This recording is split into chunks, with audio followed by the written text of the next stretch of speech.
Hey everybody, Mike Brancatelli here with the midweek commentary video. Part of this channel will have weekly guest full-length podcasts, clips, and I will come on and give my 2 cents about things going on in the world as well as such this video is.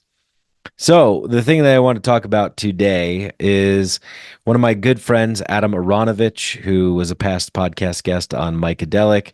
Adam and I also worked together for a brief stint in time in the Amazon jungle at an ayahuasca retreat center.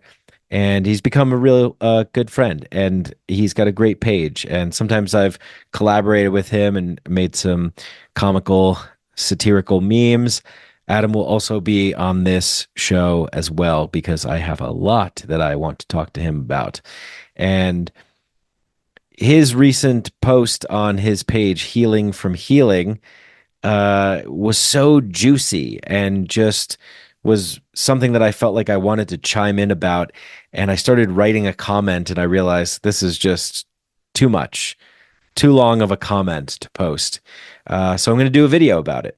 So we're going to take a look at that here now. So this is the post that Adam put up, Healing from Healing, 3 days ago. And this is the first slide. Then it goes on to this guy, Transcendence, Mental Health. He's talking about the real reason for the war in the Middle East, which is some galactic, cosmic, Stargate thing. I don't know. Who knows? There's so many other things in the real, actual, lived world that we experience on a day-to-day basis. Yeah, this stuff is fun to get into, and that's exactly what I'm going to talk about. But we've got that guy. We've got this woman talking about something. She's got a kid, probably something really unhinged, something about geoengineering hurricanes. She seems really, really certain and kind of has like a little bit of a sarcastic tone to her. Like, oh my God, like, how do you not even know that like this is happening? I was so blind, but now I'm awake. Yeah, I mean, look, that is a phase in the process of awakening, which is a process. And you don't just go from complete blind ignorance and believing everything that everyone ever told you to all of a sudden knowing the ultimate truth about everything that ever was and will be. This guy's talking about how Jim Morrison is actually Rush Limbaugh, that Jim Morrison never died. And you see a lot of these videos of comparing people. There's been ones with like Michelle Obama and one of Obama's friends. And again, okay, whatever. All right, great. The interesting thing is that there is interesting stuff about Jim Morrison. I believe his dad was in part of the military industrial complex. And so, I always kind of thought it was funny where his dad was like, yeah, go out there and get everyone distracted from the wars that we're going to do. Just break on through to the other side. Oh, break on through, and his dad's, attaching bombs to Laotian children, which, is horrific and terrible. But does 90% of the shit I post get marked as misinformation because I might actually have a problem discerning truth? No, of course not. It's the elitists trying to suppress all the specialized knowledge I have in multiple unrelated sectors. Right. So again, another pitfall of waking up or expanding the lens of your perceptual neurological reality tunnel to include more bits of reality. It's really quick and it's really easy and it's really simple to go, well, everything that I had believed in the past or I was told seems to be like it's false and there's a lot of lies. So the opposite of that must be true. Whatever the alternative people are saying must be the actual real truth. And let me just kind of poke around and watch a couple YouTube videos or get a Gaia subscription and binge watch it over the weekend and while, smoking DMT and let, I'll see the truth, right? The entities told me the truth. Well, maybe they told you the truth because you were priming and conditioning yourself to have some kind of truth delivery experience. And let's not forget a lot of these entities in the psychedelic, mystical, altered state, entheogenic realms are tricksters. There's It's not like psychedelics are a truth hotline to download objective ultimate reality. There are jesters and tricksters and hucksters and swindlers. There are kings and queens and angels, and it's a whole panoply of of things. Basically, everything that we experience, every infinitesimal minutia of emotional, psychological, spiritual experiences that we can have in this reality, all of our flaws, all of our biases, all of our emotional energies are also mirrored in and contextualized and contained in what we are actually allowed to see, what we can see, what we perceive, and as above, so below, as within, so without, as within the soul, so within the cosmos, so within the entities, right? So one of the things, right? It's no, the elitists are trying to suppress me, right? So you're waking up and you're kind of going through and you're like, oh my God, I'm finding out the truth because I've stumbled upon little bits of information here and there. When in reality, yes, there are people trying to suppress certain truths. There are people of power trying to manipulate and coerce and put forward disinformation and misinformation and lead you off the trail and send you into a trap and distract. Yes, there are people that conspire. Yes, there are real things that happen like this. However, I have a hard time landing on there is a one group of elites and they all know each other and they sit around in like a boardroom smoking cigars going, how do we want to mess with people today? Hey, this guy seems like he's waking up, let's suppress him. That seems like something that we can come up with in order to sort of justify and come up with a simple answer to a complex issue, right? And I don't know what this guy's talking about, something about being blind and now I see. This guy's talking about, shapeshifters. This guy's talking about the realms of the Titans and Project Monarch and all this stuff, about dragons are really real and they don't want us to know about it. And they're whatever, they're doing stuff, right? Okay. This guy is very, very certain and very confident that he knows language. And he's like, let me break it down for you, okay? What does a bank control? It controls the flow. Flow of what? The flow of currents. What is a current? Currency. Yo, check it.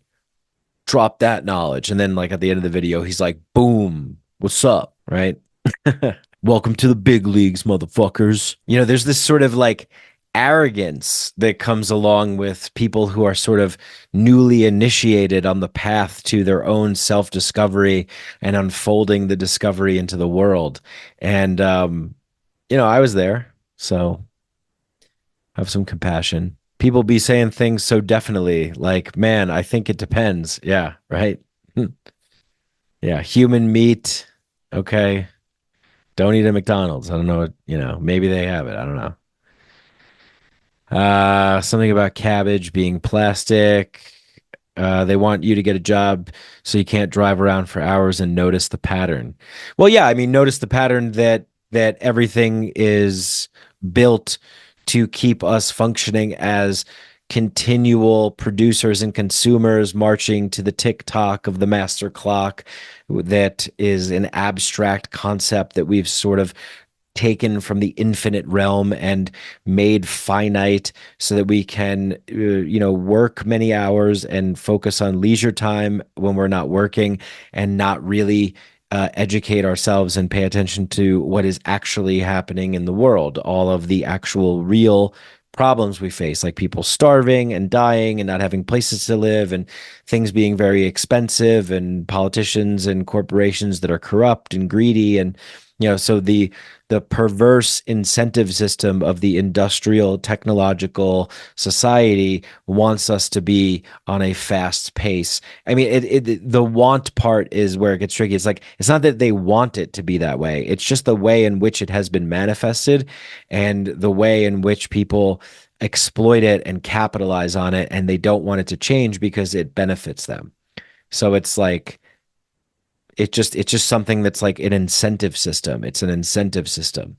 And so the incentive system is hopefully people aren't too educated or informed on what's really going on, so they can pay attention to things that don't really matter, and they're kind of dumb and they're kind of sick, so they're not really going to be much of a problem for us, so we can kind of just push them around however we want and pit them against each other, right? And again, it's like it isn't this like they, but it is like various theys all sort of working together because it's like it makes sense, right? It's like, well, yeah, that makes sense. That benefits me, that benefits you, that benefits you. Okay, great, let's make a deal. And they just keep going on the autopilot of the perverse incentive system that we live under. Okay, this is another one that's pretty funny. But anyway, Adam has written a post which is really, really good. And he says, one of the hills I will die on is that people are actually starving for good fiction. The human imagination is a wondrous thing that thrives and expands on high quality stimuli, often in the form of art, as short form content displaces and atrophies our capacity to enjoy other forms of media. People are less prone to spend long rainy afternoons immersed in alternate realities carefully crafted by skilled pens and minds.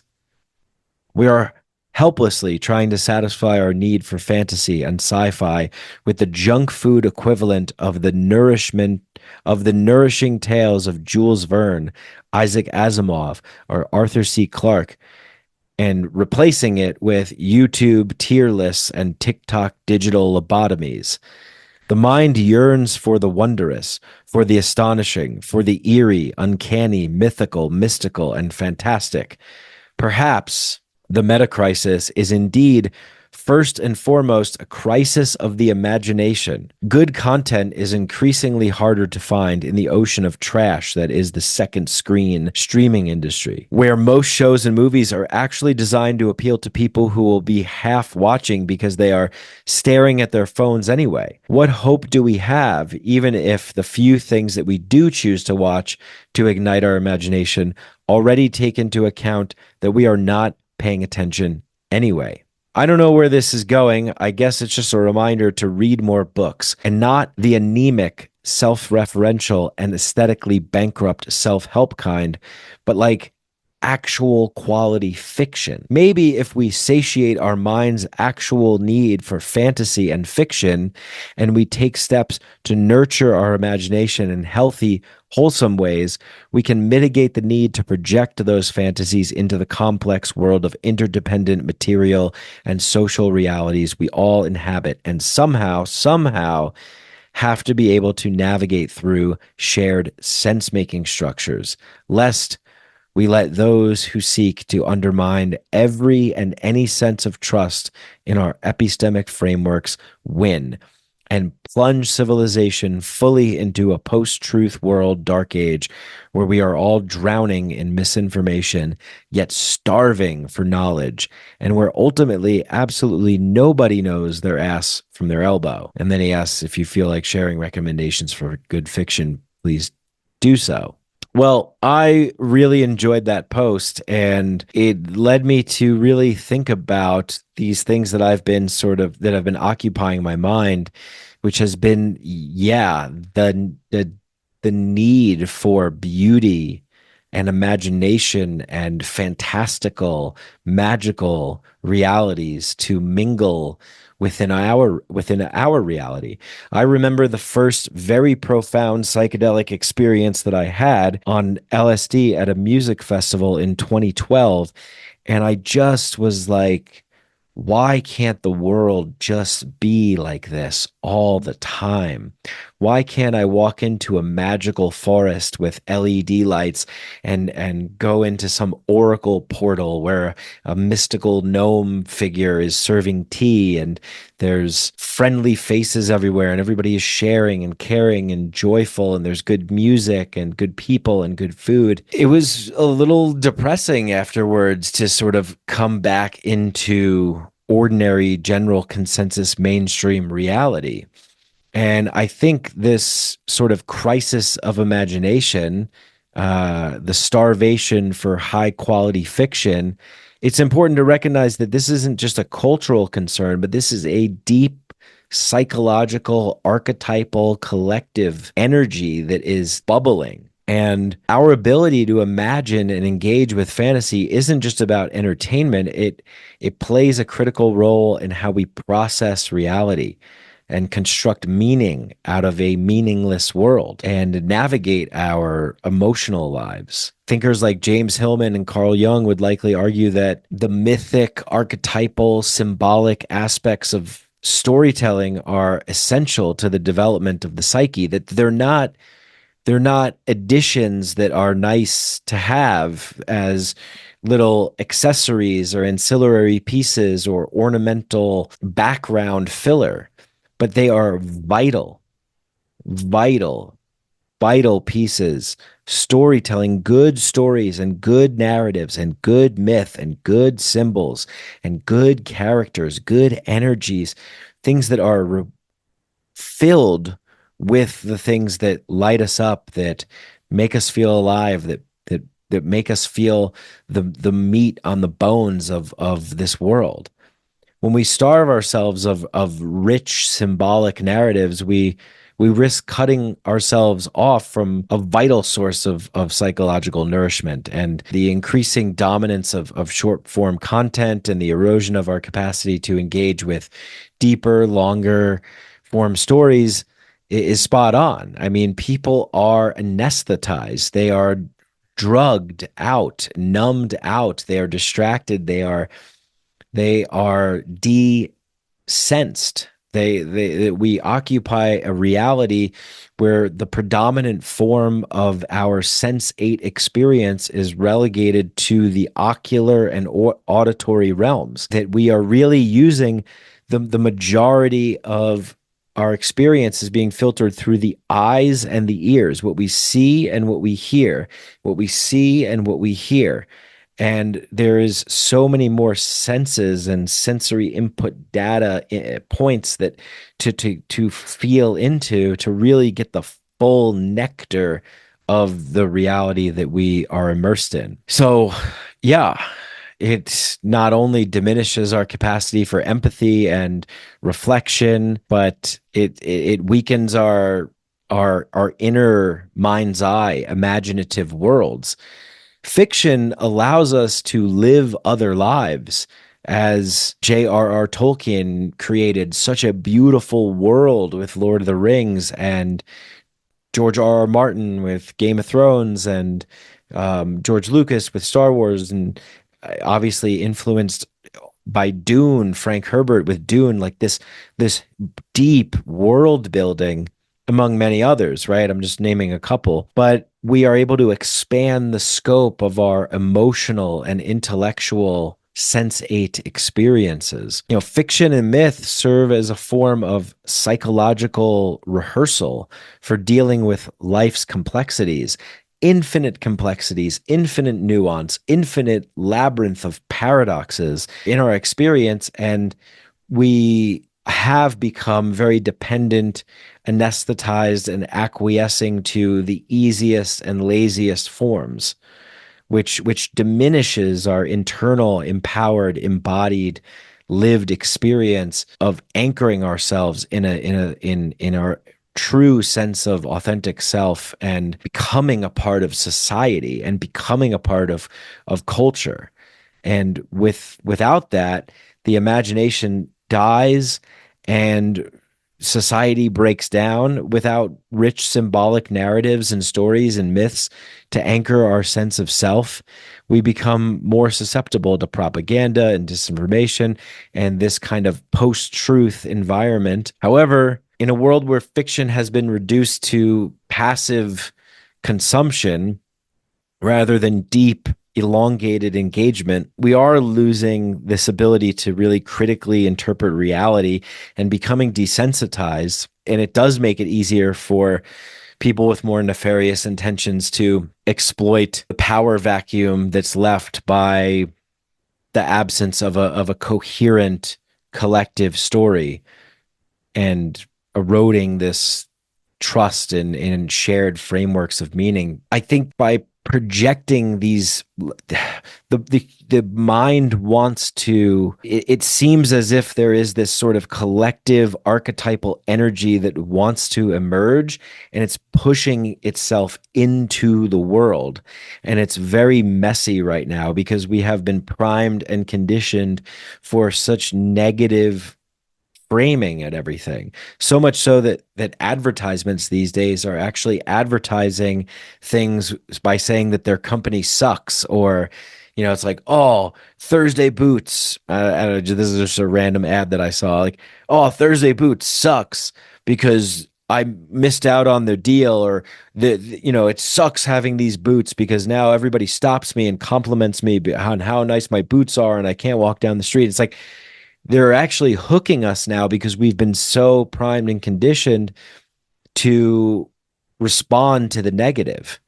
And maybe, I think that there's this deep, deep, deep hunger for real fantasy and real myth and real magical realities to emerge into the world, much like the curated aesthetics and vibes of the festival, the music festival type experience. It is like a microcosm of what we are capable of, or what is possible.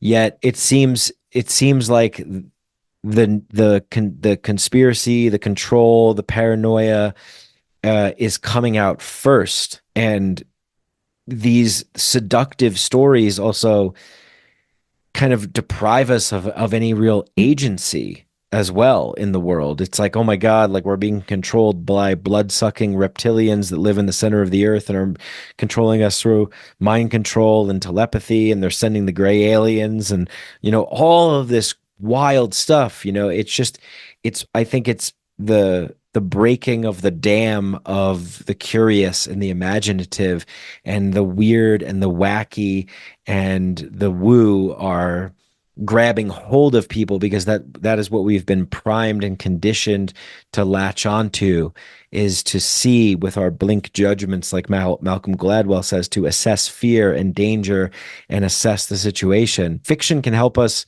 project fantasies into the complex world of interdependent material and social realities, and that really speaks to the idea that our need for imaginative exploration is there, but it's being hijacked. It's being co-opted. It's being coerced to sell you like buckets of food for the end of the world or something like that, right? Like, yeah, the government's doing all these things and they have all these projects, which they do. Of course, they have clandestine operations. I think it's really, really helpful to understand that when we're talking about the government, that we're not talking about this one group of predominantly white businessmen meeting in a room concocting ways to manipulate reality. That's the easy, seductive, everything makes sense, it's under control. There's a comfort in that. There's a sort of comfort in knowing, like, oh, okay, like I know the truth, like we're being manipulated, it's just they, when in reality it is a chaotic, vast amounts of theys who are vying for power and control. And some of them are just people like me. Some of them are just people with a YouTube channel that are like, this is what's going on. And like, here's the top 10 ways that you could protect yourself from the aliens from Zeta Reticula that want to come down and give you a colonoscopy. Here's what you got to do. You got to buy my product. You got to go to my course. You got to sign up for this thing. You got to wear this special hat. You got to get this special crystal necklace thing. You got to, do all these things. right? If anybody is trying to tell you that they have some secret information and then they're selling you something, or they have something available for sale that is related to that or whatever it is, it should make you skeptical, right? I think that we desperately want that. We desperately want this magical reality. I mean, there's a reason why the Marvel superhero fantasy sci-fi movies have been so popular in the last 20 years. Has it been 20 years? Something like that, 15, 20 years. It's because we desperately, men particularly, want to be put to good use. We want some kind of purpose and meaning. We want to be the heroes that save the day. And not only do we want to be the heroes that save the day, but we want to be part of something. We want to be part, and not just men, but predominantly, men definitely have a deep need to be put to use, to have meaning, to have a mission, to have a purpose, to figure things out, to order things into reality. And really, what we want is to feel that we're part of a community. And people that get into a lot of, and look, some of these wacky conspiracy theories are seeded into the public in order to exploit and capitalize on lonely, isolated, alienated, vulnerable, sensitive people. And then these people get together and they go to conventions and they go to rallies and they have something to believe in and something to fight for. And that is what is needed, is good myth, a good story, something to live for, something to die for, something to commit to. And so we are just operating in a distortion right now. Like I made this metaphor and I don't know if it'll stick, but it's something like when we're young, we're told to draw within the lines. You get the piece of paper and it has the lines, and you get the crayons and you color within the lines. And in a way, that's how that I'll use that as an example to define general consensus, unifying story, reality. Tom Brokaw on the news telling you how it is. There's really more of like one reality tunnel or two maybe for the mainstream masses. Well, now we are in this fragmented fractal reality of infinite niches of truth or supposed truth. And it's with the attachment to the fantastical sci-fi fantasy magical woo-woo conspiracy wacko stuff, it's our rebellious phase of scribbling outside the lines with the crayons. Eventually, if you have good facilitation, good teachers, and you learn, you can color outside the lines, but you must learn the craft of making art. And good art is art that is well crafted. And now that can be a subjective interpretation, but most people, when they look at a flower, will say that's beautiful. And if you drew a picture of a flower, you'd say that's a beautiful picture of a flower. But learning the tools of the trade, learning the craft of making good art, of making good stories, of making good myth, of making good meaning, the craft and the art, like so many indigenous cultures developed over many, many years to describe what they were witnessing in their environment, but they had to be sensitive to their environment, and they had to have good leaders and facilitators and shamans to encourage them and to provide a unifying myth. I should also mention that most of these unifying myths are for smaller groups of people. We're not really meant to operate in this space of connectivity that we have. Dunbar's number says that you can only really know 150 people maximum, right? So the technological industrial society that we find ourselves in, of course it's chaos. Of course it's a mess. Of course people are wildly scribbling outside the lines in a chaotic fashion with a mishmash of colors trying to make sense of the world. And also it casts ourselves as victims, helpless victims that need to fight against an outside oppressor, which gives us a sense of unity and community and meaning. So, how can we actually put that to good use in a grounded way and start to actually enact good myths and good narratives in our world that actually builds a better world for the people that occupy it? You know, people time and time again have asked me about, some wild, far out conspiracies. I really don't care about if the earth is flat or not. What I care most about is how can I be a better person for myself, my family, my friends, my community, the place I live? Who cares what the ultimate reality is? These things are seductive and they lure us in. And I think that they're traps. They're traps. And really, what we should be focusing on, rather than giving our power away, giving our agency away, casting ourselves as victims, and enacting our imaginations to be entranced by fantastical stories of predatory, parasitical creatures from Mars. What if we did that? What if we put our the beauty, the soul, the life and the love back right where we live? Who cares, right? It's like Viktor Frankl's Man's Search for Meaning. If you haven't read the book, you should. He talks about like how do you create a good reality or a good experience for yourself? Do the best you can with where you're at and what you're exposed to and where you are.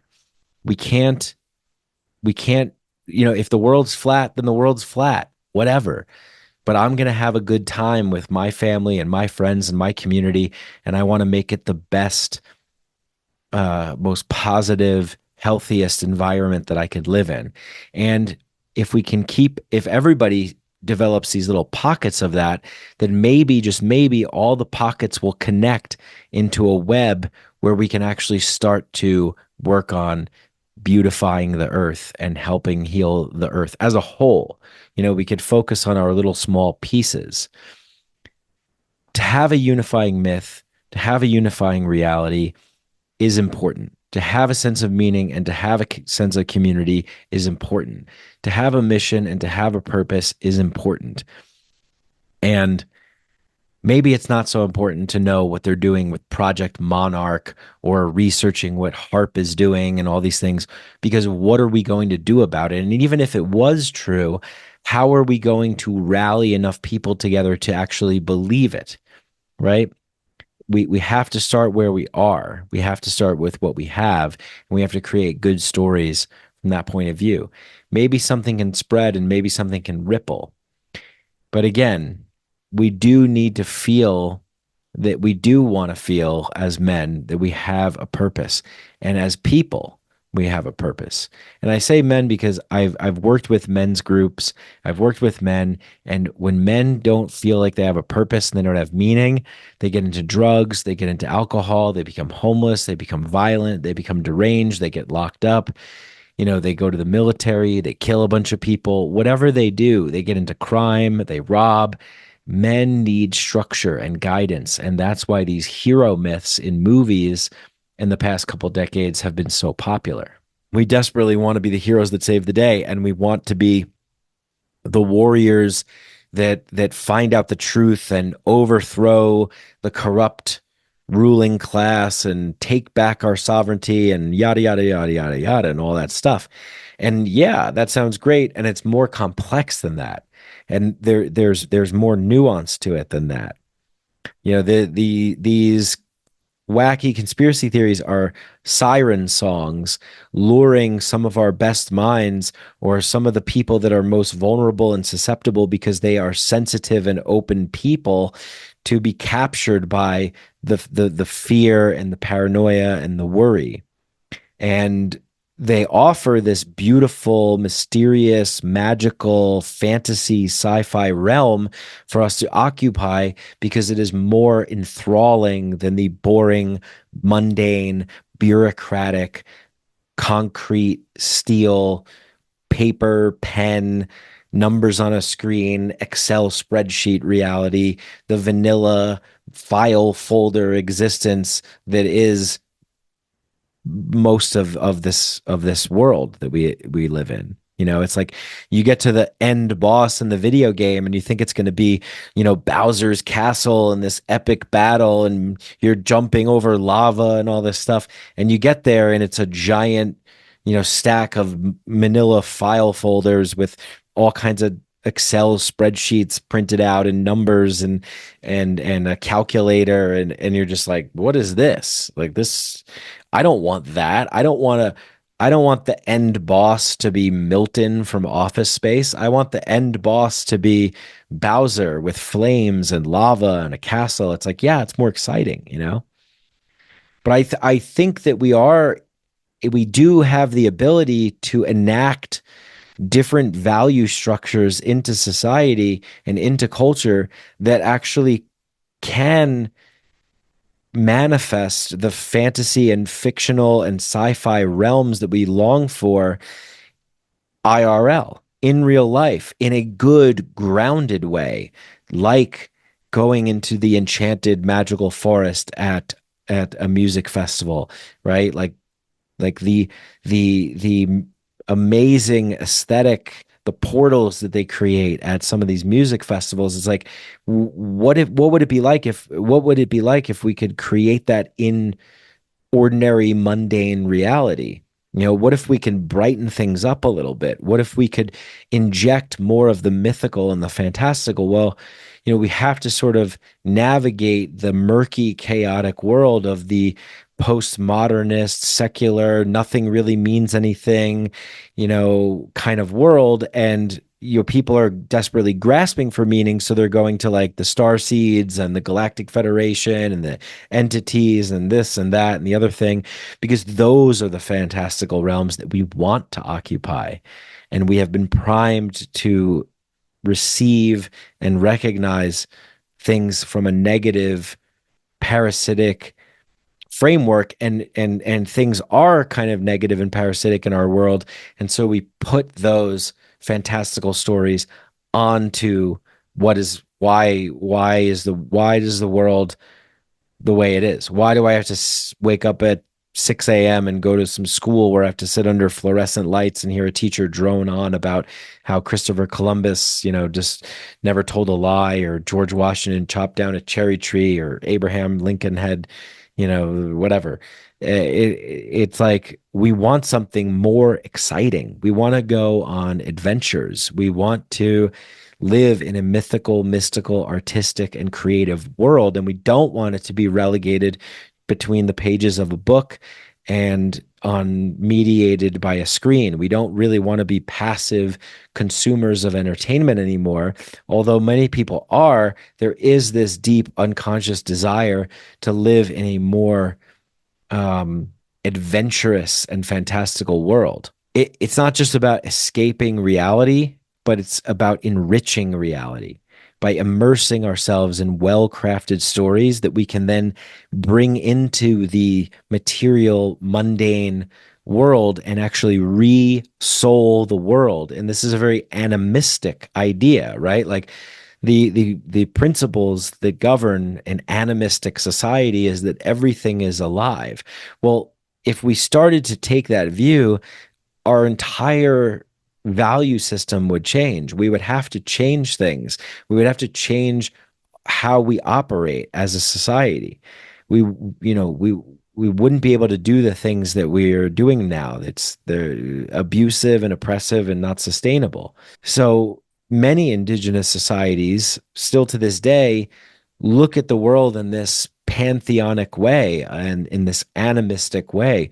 The spirit, the soul of the tree, that the tree is a person like me and you. The birds deliver messages to us, right? Like these are things that we have cast out and relegated to the realm of fantasy and science fiction and fairy stories and mythic stories. But what if they were true? What if we made them true? And what if we made them true in really good ways? And the only way that we could do that is by telling good quality stories that speaks to that calls out the highest, most noble, moral, ethical, good parts of us as human beings. So I think what we're seeing now with a lot of these wacky, wild, weird conspiracy things is that deep, deep desire for something like that. And I think that we can actually do it. We don't have to just write about it or talk about it or read about it or watch it, but we could actually live it more. We could live it more. Nurturing the imagination through quality fiction isn't just a personal or aesthetic choice for an individual, but it is a social, cultural, civilizational imperative. What kind of world do we want to adapt to?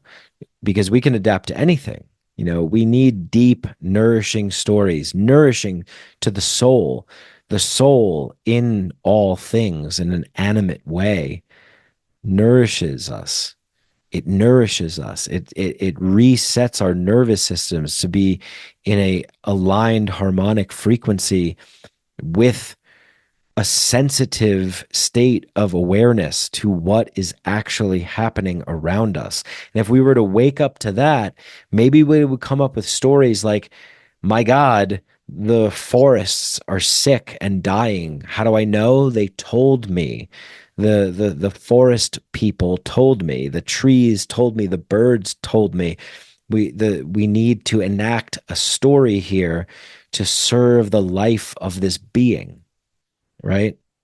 We need these deep, nourishing stories to navigate the infinite, meaningless complexities of the modern world and resist the shallow distractions of disassociative, dysfunctional, hostile, aggressive, anesthetizing, numbing experiences, short form, titillating, stimulating, nervous system hijacking experiences, and protect our collective ability to make sense of an exponentially chaotic reality by reading more, being inspired by fantasy and science fiction, by enacting it in the world more. Maybe what we're seeing at music festivals is like beta testing for how we can introduce more of these spaces into reality, right? I mean, I live in Denver and Boulder's not too far away. There are a lot of places that have ecstatic dances and drum circles and cacao ceremonies, and that's all well and good too, but they're also siphoned off from the ordinary, mundane, collective reality that we all have to participate in. So, how can we move these more into the mainstream general consensus reality and start to inject some of that deep need for imagination and for the mythical and for the soul to live and be alive in the world through the things that we create, the beauty and the architecture? So much of modern architecture is soul sick. It's concrete slabs and steel and LED lights, and it's boring and it's dull, and we want something more exciting. So I think we not only reclaim our imaginative faculties, but also fortify our ability to engage with good stories in the world in a meaningful way, in a way with love and with life and with vitality and with soul and with reciprocity and respect and honoring traditions that have come in the past and taking the things that feel good and make sense and participating in them in a deep way to create a more thoughtful, good, healthy reality as we move forward. All right, well, that's what I have to say about that. That's been this video. I'm Mike Brancatelli. Please subscribe if you like this, and there'll be more to come. Shout out to Adam, Healing from Healing, for getting me inspired. And yeah, I just kind of, I wrote a little something, and then I just kind of let it rip a little bit. And not all the videos will be like this. I'm sure that some of them will be a lot lighter, but I just felt the need to get this one out. I felt like I had a lot to say around this. And yeah, thank you so much for listening. Please like, share, comment, subscribe. Please comment. Let me know what you think. Let me know if there's something I missed, if there's something I'm not getting. Let me know what you think. Let me know your thoughts. Let's build on this. I really do believe that we are in a crisis of meaning, that there is this meta crisis, and that we do need good stories and good myths. And we that is what's going to save the world. Imagination, art, beauty, aesthetics. We are so hungry for that, and we need good, good, good stuff. All right. Be well. Thank you.